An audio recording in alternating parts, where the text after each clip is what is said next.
Bonjour aux nouveaux abonnés qui nous ont rejoints et auxquels je me réjouis de faire partager notre dernière découverte.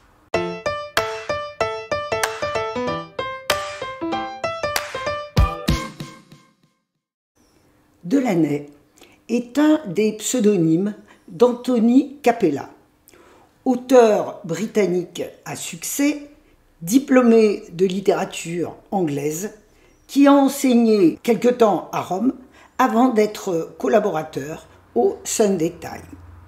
C'est en 1997 qu'il publie son premier roman. D'autres suivront. La fille d'avant paraît en 2017 et est sa première incursion dans le drame psychologique.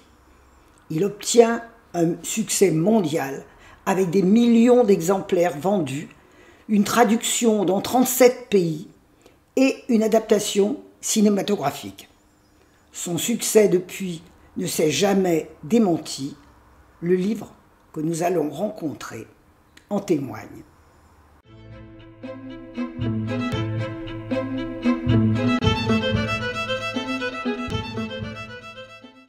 La femme parfaite paraît chez Fayard en septembre 2020. À l'heure où la technologie fait des avancées spectaculaires,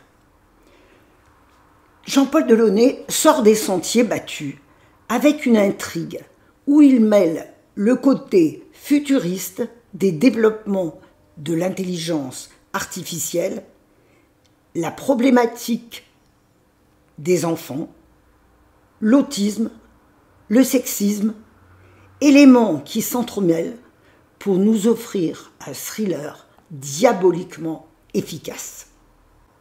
Abby se réveille à l'hôpital. À son chevet, Tim, fondateur d'une des plus importantes start-up de la Silicon Valley, la regarde avec adoration et lui dit qu'elle est la femme parfaite, une artiste accomplie, une mère admirable. 5 ans plus tôt, elle aurait eu un accident, un très grave, et son retour à la vie tient du miracle de la science. Abby se souvient petit à petit et des questions surgissent, dont certaines sont particulièrement angoissantes sur les motivations de son mari. La vérité sur sa vie antérieure et doit faire face à une situation terriblement angoissante. La vraie Abby est morte et son mari, inconsolable, a donné vie à une nouvelle épouse, trait pour trait, identique à l'autre, après 5 ans de prodigieux travail.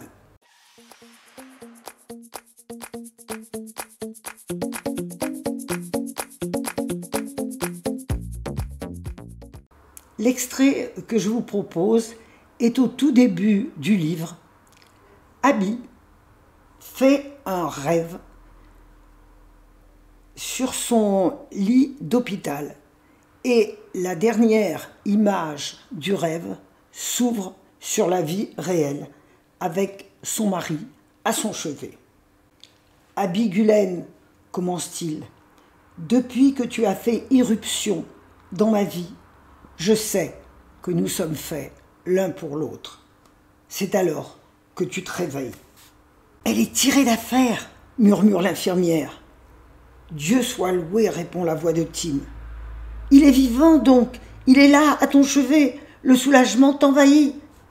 Puis son visage apparaît au-dessus de toi. Comme toujours, il porte un jean noir, un t-shirt gris, une casquette baseball blanche. Mais son visage est émacié, ses rides si creusées que tu crois ne l'avoir jamais vu. Abby, Abby !»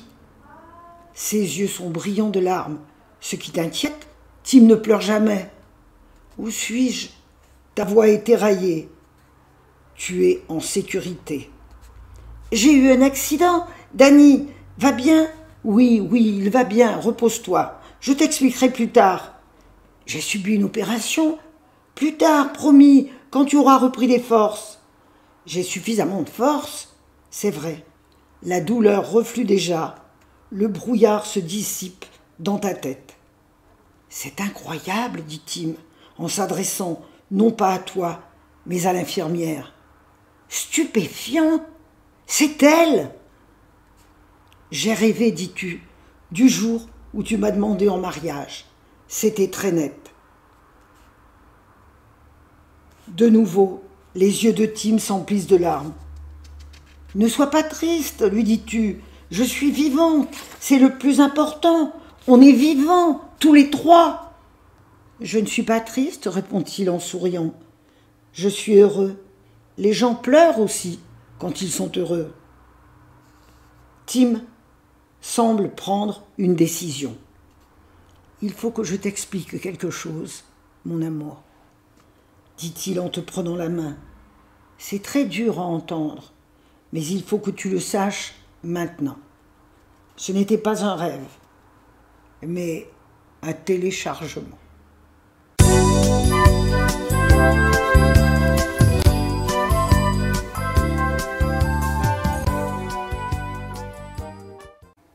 Une narration dynamique qui tient le lecteur en haleine jusqu'au retournement final. Une intrigue complexe, passionnante, menée dans le contexte des progrès fulgurants de l'intelligence artificielle qui interpelle sur les dérives de ces prodigieuses applications. En corollaire, une interrogation sur l'humain. La frontière est-elle aussi nette qu'il le paraît entre les deux Abby? Si vous vous aventurez dans la Silicon Valley, sur les pas de Tim et d'Abby, laissez ouverte la porte de la maison sur la falaise. Certains, j'en suis sûre, auront envie d'aller s'y promener. Au revoir, à dans 15 jours. Bonne lecture, prenez soin de vous.